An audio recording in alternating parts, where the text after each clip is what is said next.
Hello అండి అందరికీ welcome back to our channel. ఈరోజైతే మనం మష్రూమ్ కర్రీ అయితే వండబోతున్నామండి. మన సబ్స్క్రైబర్ అయితే ఒకరు అడిగారు కదా, సో ఈరోజైతే మనం మష్రూమ్ కర్రీ అయితే వండబోతున్నాం.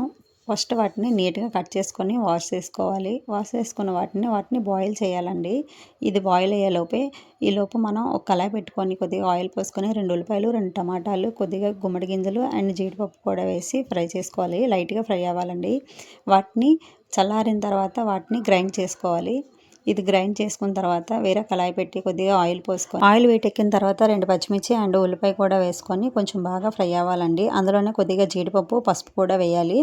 తర్వాత మనం ముందుగా గ్రైండ్ చేసుకున్న పేస్ట్ని అయితే అందులో వేసుకోవాలండి. ఆయిల్ పైకి తేలేంత వరకు ఫ్రై చేసుకోవాలి. కొద్దిగా అల్లం వెల్లుల్లిపాయ పేస్ట్ వేసి మనం ముందుగా ఉడకబెట్టుకున్న మష్రూమ్స్ని అయితే అందులో వేయాలండి. కొద్దిగా కారం వేసి బాగా కలుపుకున్న తర్వాత కొంచెం వాటర్ పోయాలండి. ఎందుకంటే ముందుగా మనం మష్రూమ్స్ని ఉడకబెట్టేసాం కదా, కొద్దిగా వాటర్ పోస్తే సరిపోతుంది.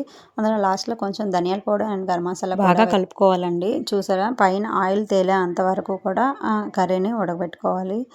ఫైనల్గా సాల్ట్ వేసి స్టవ్ ఆఫ్ చేసుకోవడమే.